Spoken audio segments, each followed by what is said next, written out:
Sziasztok! Megnézzük, mi újság a szeretett személlyel, mit lehet róla tudni, mi történik vele, amióta nem néztünk rá. Szóval lássuk, hogy mi újság, mi van a szeretett személlyel, mit lehet róla tudni. Mit lehet róla tudni?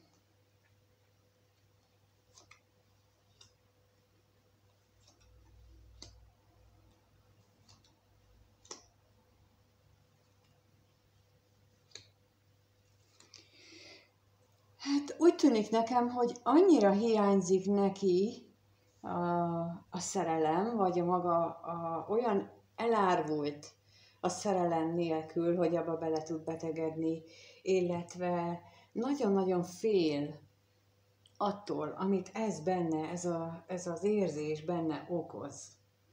Nagyon érdekes ellentmondásnak tűnik ez, de valójában nincs ebben semmi ellentmondás, mert lehetséges, hogy már maga ez az üresség, ez a kiüresedett állapot, már ez is elég rémisztő lehet az ő számára, hogyha eddig ő nem tapasztalta meg ezt a mély érzéseket, eddig életében nem nagyon volt rá példa, akkor már magában ez is nagyon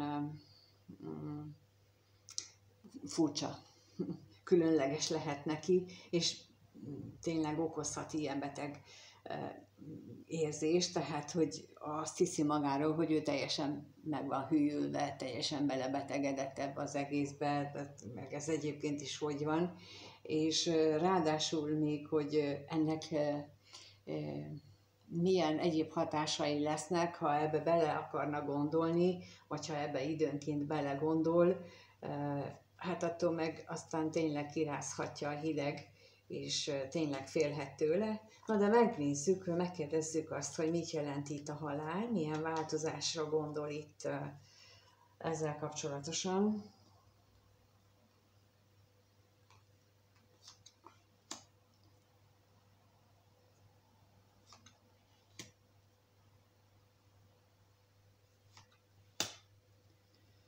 Az a helyzet, hogy amikor kimondtam a kérdésemet, akkor bizony fölötlött bennem egy válasz, hogy milyen változásra gondol itt ez a személy, és én addig, ameddig ez így el nem kezdtem rakni a kártyát, arra nem gondoltam, de bizony itt arra az jött fel bennem, hogy változás gyanánt, hogyha le akarná zárni ezt a szerelmet, hogy az milyen, az hogyan hatna rá. Ez ugrott be, amikor föltettem ezt a kérdést, hogy milyen változás vár itt rá, illetve mire gondol ő, és ez a válasz jött, hogyha ő le akarná zárni. És ezek a lapok, amik itt kijöttek, bizony arról beszélnek, hogy lehetséges, hogy az ő életében van egy olyan személy vagy körülmény, aki miatt ő ezt az opciót is fontolgathatja. Mert hogy ő ez a harmadik személy, vagy körülmény, vagy tehát ez lehet bárki, nem csak párkapcsolat, hanem szülő, rokonság, olyan valaki, akinek fontos a véleménye a számára,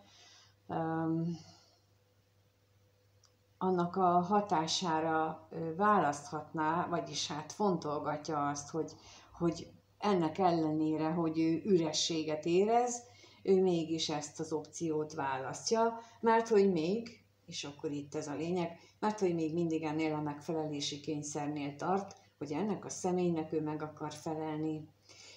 De ha nem ez a helyzet, hanem az, amit alapvetően elsőre feltételeztem, tehát hogy milyen következménye lehet még ennek a szinte beteges érzésnek, szinte függőséggel felérő szeretett érzésnek, akkor viszont az lehet, hogyha az ő környezetében, ha van ilyen, tehát mindegy, hogy ki van a környezetében, a lényeg az, hogy az ő környezetének ezzel az érzéssel, ha ez kiderül neki, azoknak hatalmas veszteséget okoz, a hétköznapjaikat teljesen felborítaná, ott megváltozna minden, egy teljesen új mederbe terelni az eddigi életét, nem csak a sajátját, hanem az egész soron mindenkinek, tehát a környezetében mindenkinek az életét megváltoztatná. Lehetséges, hogy ez a személy sok más emberrel van ilyen napi kapcsolatban, napi együttélési szinten. Lehetséges, hogy nagyon közeli vagy szoros a családi kapcsolatai, és akkor az, ha ő ezt változtat, akkor egy dominót indít el az egész családba, tehát hogy mindenkinek az életében módosítani kell és változtatni, és lehetséges, tehát mint mondtam, elsőre ez a verzió jutott eszembe, a második verzió csak, vagy a második verzió volt az csak, hogyha tőled akarna, vagy hát ettől a szerelemtől akarna ő elbúcsúzni, és nem mondjuk ezektől a családtagoktól esetleg, vagy a környezetének a részétől. Na de megnézzük, hogy mi ez a kevés pénz itt. Na, hogyan éli meg ő ezt a kiüresedést? Mit jelent itt ez? Erre még azért megkérdezem.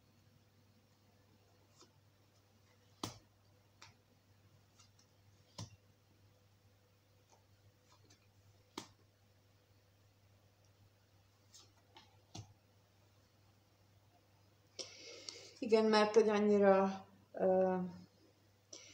a vágy, a benne élő vágy, hogy megtapasztalja újra és újra ezt az érzést, az nagyon kitartó, nagyon is ott van benne.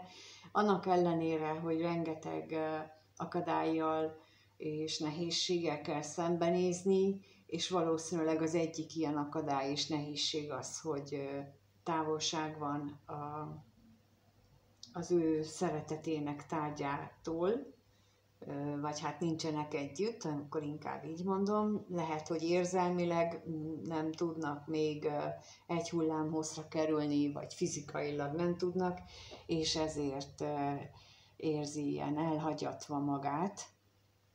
Viszont mondom, tehát ilyen függőség szintű ez az érzelem, ami benne van. Jó, hát akkor megnézzük, hogy te vagy-e ennek az érzelemnek a kiváltója, vagy hogyan gondol rád, mit gondol ez a szeretett személy a nézőről, mit gondol ez a szeretett személy a nézőről, mit gondol róla, mit gondol a szeretett személy a nézőről. Ez a kérdésünk most, hogy mit gondol.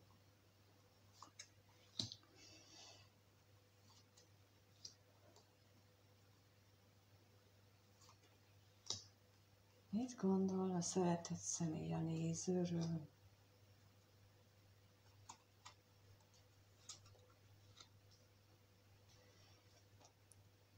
Úgy látom, hogy mindent. Minden jót.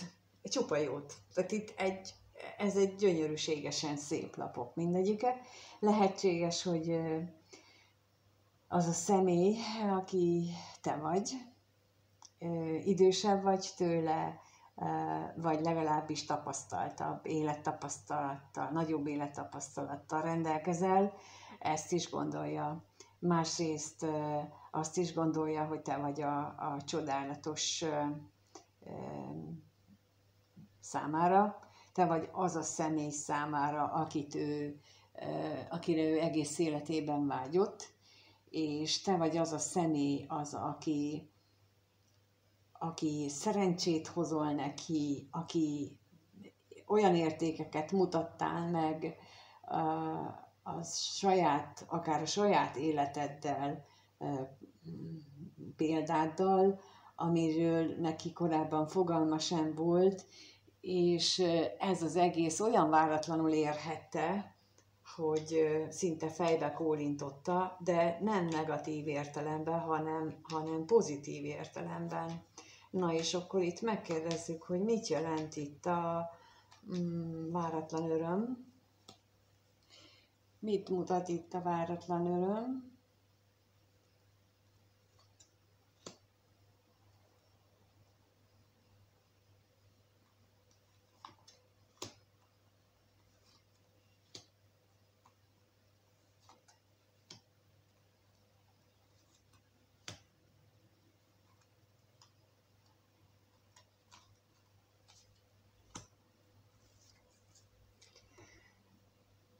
Lehetséges, hogy például amikor ti találkoztatok, akkor kezdetben csak egy ilyen nagyon beszélgetős, ismerkedős, könnyed találkozásról volt szó. Nem igazán gondoltátok volna, hogy ennek mélyebb következménye lesz, vagy ő biztosan nem. És neki ez tényleg az újdonság erejével hatott, és valószínűleg az is, ahogyan ti tudtatok egymással beszélni, ahogyan amilyen közvetlenül tudtatok egymáshoz viszonyulni, és nyoma sem volt kettőtök között annak, hogy állandóan fölhúztátok volna magatokat, nyoma sem volt annak, hogy vita vagy veszekedés lett volna újra meg újra, és ez teljesen ismeretlen volt az ő életében korábban. Mindazt, amit ő korábban így kapcsolatokban megélt, ahol állandóan belekötöttek, ahol állandóan mondjuk szitták, vagy lenézték, leszólták, vagy mint ahogy láttam nagyon sok esetben gyereknél is, hogy ne szóljál már, ne mondjad már, nem úgy van. Tehát ha valaki így nő fel, az felnőtt korában is viszi tovább ezt, hogy őt folyamatosan így kezeli, és esetleg te úgy kezelted őt, mint te partnert. És aztán ez így szép lassan, ahogyan ti beszélgettetek, ahogyan ezek a találkozásaitok, ez egy átalakult, igazán mély érzésé. És bár a gondolatait kértem veled kapcsolatban, de hát úgy látom, hogy itt gondolatilag is, és hát érzelmileg is nagyon-nagyon mély érzések vannak benne veled, vagy irántad. És akkor megkérdezzük itt, mit jelent az özvegyasszony, hogy mit jelent az özvegyasszony, mit tudhatunk meg róla.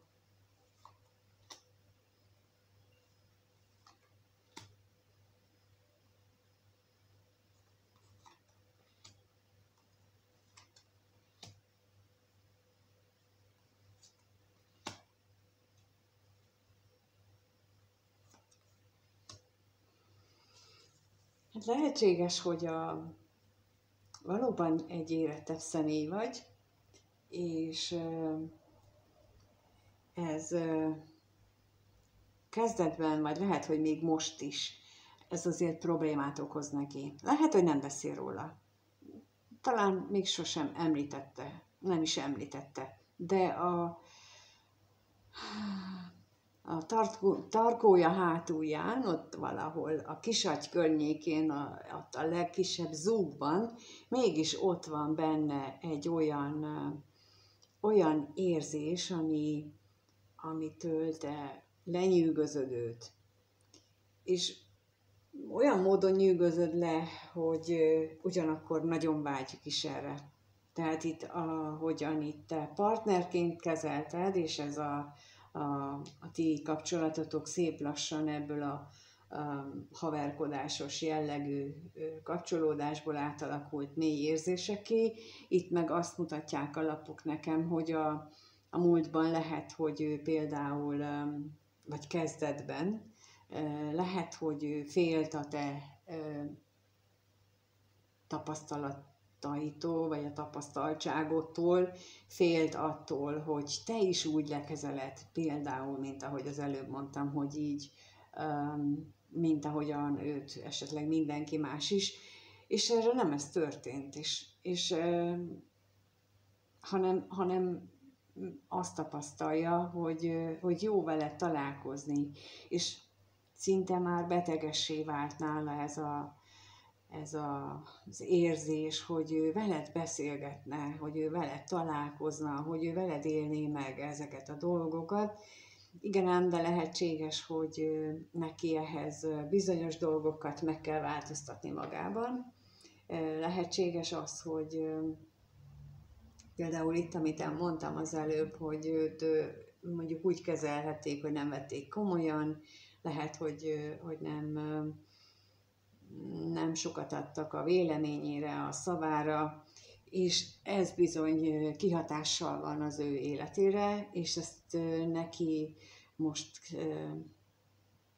át kell formálnia. Mert te viszont adsz az ő véleményére, sőt, kikéred esetleg az ő véleményét, és ez neki furcsa, és ez neki másfajta hozzáállást igényel tőle, és hát ez is az, amit ő veled kapcsolatban különlegesen és másképpen él meg, mint ahogy az életében eddig a másik többi személlyel kapcsolatban. Na, de lássuk akkor, hogy hogyan érez irántad, vagy egyáltalán mit érez meg ezen kívül, amit itt látunk. Tehát ezen kívül neki milyen érzések vannak veled kapcsolatban. Tehát ennek a szeretett személynek milyen érzései vannak a nézővel kapcsolatban. Milyen érzései vannak a nézővel ennek a szeretett személynek.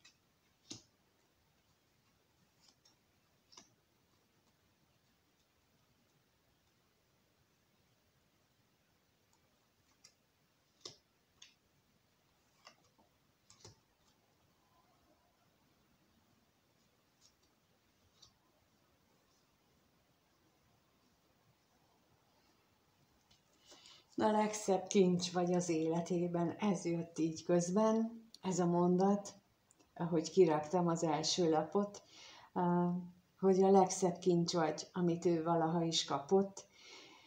Viszont a legnagyobb kérdés is, a legnagyobb probléma is, és itt a bíróval a közepében, az azt jelenti, hogy nem biztos, hogy ennek a terhelésnek ehhez ő fel van készülve. És ezt abból gondolom, hogy itt nem, hogy te vagy szomorú, itt most nem azt érzékelem, hanem hogy ő érzi túl nehéznek ezt a gyönyörűséget, amit általad megtapasztalt, vagy amit te olyan, mintha te megtestesítenéd neki az ő életének az összes kívánságát. Tehát a te személyedben ő megkapta mondjuk az élettől minden kívánsága teljesült veled. Igen ám, de amikor így hirtelen ránk szakad a jó, és annyi mondjuk éven, évtizeden keresztül csak ábrándoztunk róla, ez olyan, mint amikor a lottó ötöst megnyerik az emberek. Általában azt mondják a statisztikák szerint, hogy 5 év múlva, vagy 10 év múlva már szegényebbek, mint előtte voltak, mert nem tudnak mit kezdeni vele, nincsenek felkészülve arra, hogy mit csináljanak. Na hát valahogy így lehet ő is, hogy megkapta a legdrágább kincset, a minden kívánságának a teljesülését, de nem tudta felmérni, hogy ő mit kér. És ez miatt ő most bizonytalan, és várja a csodát, mert a váratlan öröm az nekem mindig egy csodát is jelent. Várja a csodát, hogy azokat a felismeréseket, hogy most akkor hogyan tovább, tehát hogy mihez kezdjen. Viszont az is látszik, hogy ő nagyon is kitart, tehát megkapta az ő álmait, és szeretné megtartani, és ez így kitartó emellett. De akkor megkérdezzük, hogy mit jelent itt a bíró. Mit jelent a bíró?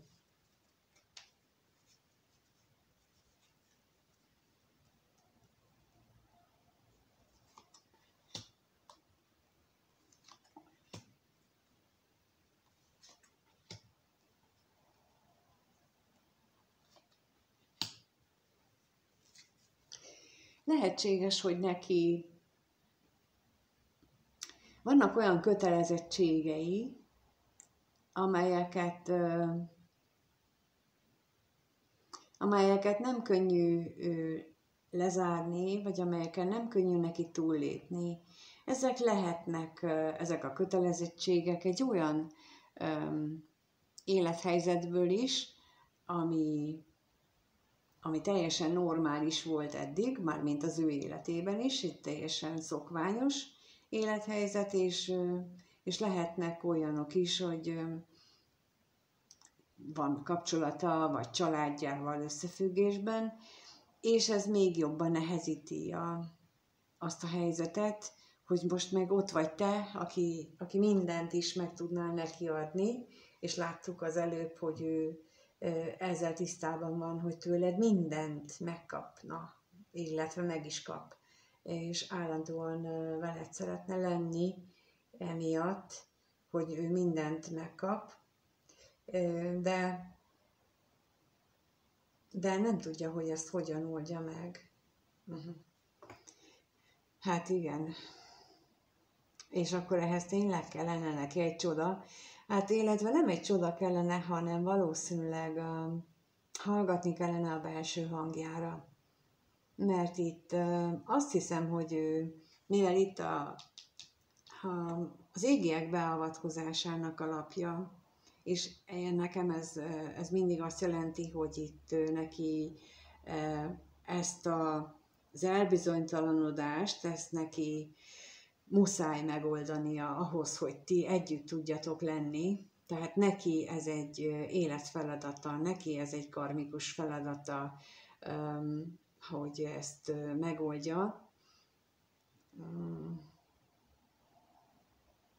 Ahhoz viszont hallgatni kell. Tehát az eddigi tapasztalataival valószínűleg nem sikerült megoldania, csak akkor tudja, vagy csak akkor tud ezen túllépni, hogyha nem az eddigi tapasztalataira épít, hanem a belső hangra, a belső megérzésekre, az ösztönökre, ahogy szokták mondani, bár az ösztönök azok mondjuk máshonnan erednek, de lehetséges, hogy a belső hang az itt most jobban helyén valóbb kifejezés.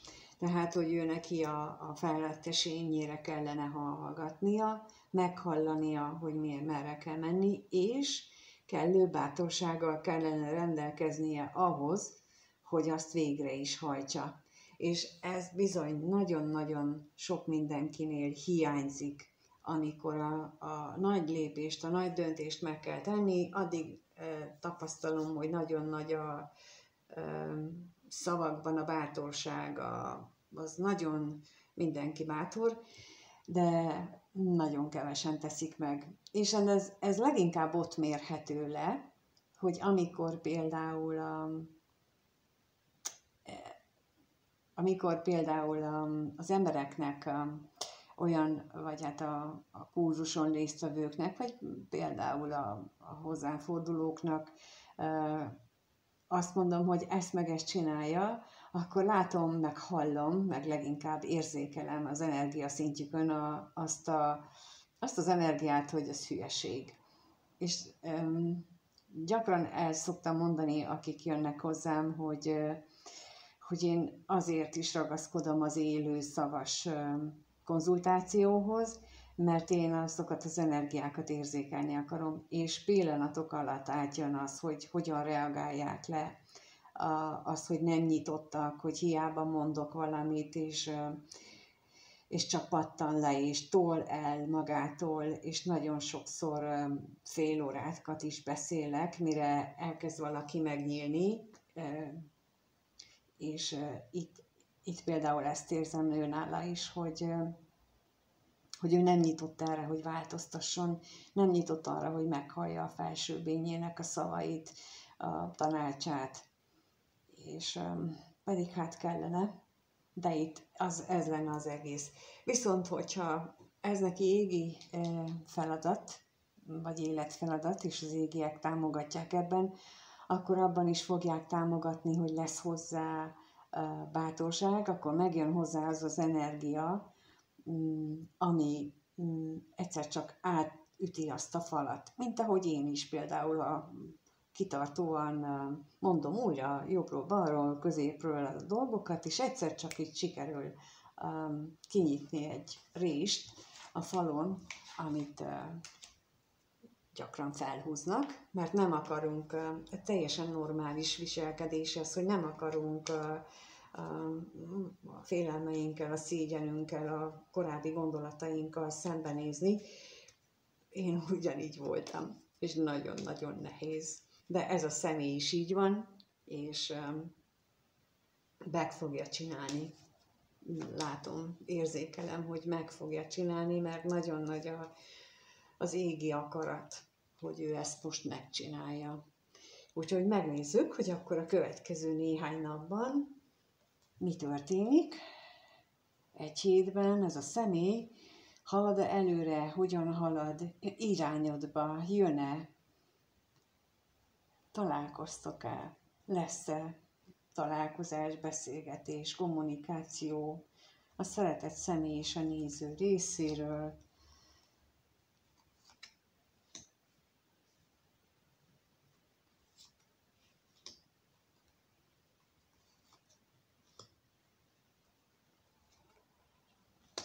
Hát mondtam, hogy nagyon nagy itt az égi akarat. Itt is az jött ki, az égi energiáknak a hatása. Ez itt nagyon befolyásoló, nagyon nagy hatású lesz, és befolyásoló az ő személyére. Nagy változásokat is hozhatnak a félelmeivel kapcsolatosan, de ahol hármas kapcsolódásról van szó, akár ott a kapcsolódásban is történhetnek változások, és akkor itt elmondanám, hogy lesznek olyan időszakok a következő, most mi van, 1-2 hónapban, és akkor ez most arra az időszakra vonatkozik, amikor kiteszem a videót, tehát nem, ha később találod meg, de a mostani 1-2 hónapban olyan energiák lesznek, amelyek direkt mód ütköztetik ezeket a dolgokat, hogy akinek az a dolga, hogy hallgasson a felső bényére, figyeljen már oda, hogy mit kell változtatnia, az ne tudjon kibújni előle. Ez egy nagyon erős lesz. Persze így is lesz, aki ki fog bújni, mert ilyen nagyon viccesek időnként az égiek, és akkor meghagyják a kiskaput is, hogyha aki ki akar mégis bújni, hát hadd bújjon, mert hát mégiscsak van szabad akarat bizonyos szinteken, és az azt jelenti, hogy aki most kibújik, annak egy sokkal nehezebb pályán kell majd újra lejátszani ezt a játékot, de akkor megnézzük, hogy mit jelent itt a halál.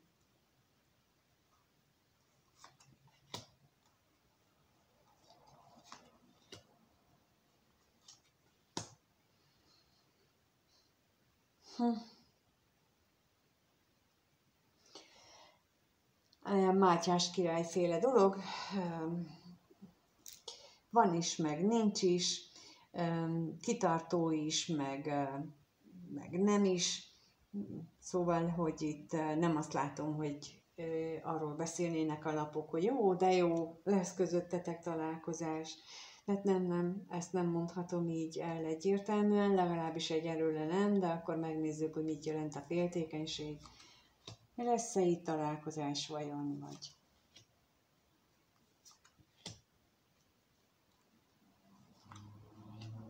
Hát a remények azok jó erősek lesznek, ezért néhány olyan akadály, ami eddig akadályként felmerült, az kikúszik a képből, tehát hogy nem lesz probléma. És akkor még itt az özvegyasszonyra kérnék szépen, hogy ő hogy kerül ide. Hát azt hiszem, hogy itt a legelsőből, igen, ott volt egy ilyen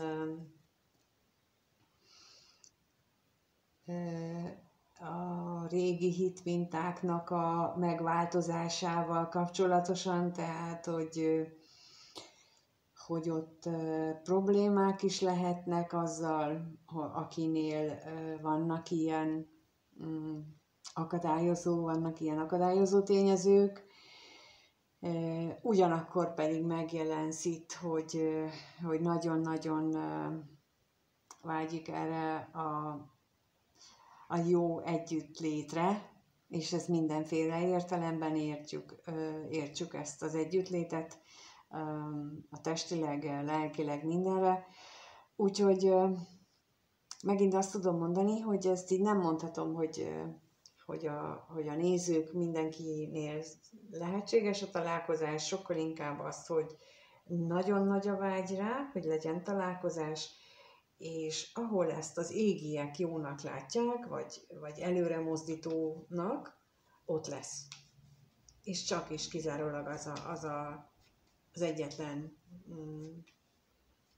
befolyásoló dolog, hogy hol kell lenni, hol lesz a szeretett személyre előre mozdító hatással, és hol lenne visszahúzó hatással, és ahol visszahúzó hatással lenne, ott biztos, hogy nem engedik meg, ott az akadályok nem szűnnek meg, ahol viszont előre mozdító egy találkozás, veled való találkozás, ott viszont megengedik, és őt lehetővé is teszik valami különleges módon, mert hogy ez az ő akarata is, a teremtő akarata, vagy hát aki ezt az egészet így intézi. Én most ennyit láttam ebben a jelenlegi Mire vágyik kirakásban. Nagyon remélem, hogy sok mindenben tudtatok azonosulni vele, sok minden volt, ami elgondolkodtatott esetleg titeket is, mert alapvetően mindig is az a szándékom, hogy valami új gondolatot is elültessek bennetek, amin aztán ti gondolkodjatok, mert hogy ennek az egésznek az a lényege, hogy fejlődjünk és változzunk. És ezért mondom el az én gondolataimat, ami nekem bejött, ami nálam megtörtént már. Hát ha valakinél másnál is megtörténne is, akkor így talán nem kell egyedül rájönni. De ha kíváncsiak vagytok a sajátotokra, akkor kérlek a leírásban található elérhetőségen keressetek. Ott az e-mail címen ott hamarabb válaszolok, azt gyakrabban nézem, illetve jön a jelzés róla. Úgyhogy ott várom mindannyiótokat szeretettel. Köszönöm, ha megírjátok, hogy mi a véleményetek. Erről is, hogy isteni időzítés, ezt megtapasztaltátok-e például ti a saját életetekben, vagy hogyan élitek meg ezeket a dolgokat, erre is szívesen elolvasom a kommentben a visszajelzéseteket. Köszönöm a lájkot és köszönöm a feliratkozást, már nem sok hiányzik, hogy meglegyen az 5500, úgyhogy akkor pedig egy ilyen nagy dologgal várok mindenkit. Kigondoltam egy jó kis meglepít, úgyhogy akkor az is hamarosan elérkezik, és egyébként pedig mindenkinek minden jót kívánok addig is. Sziasztok!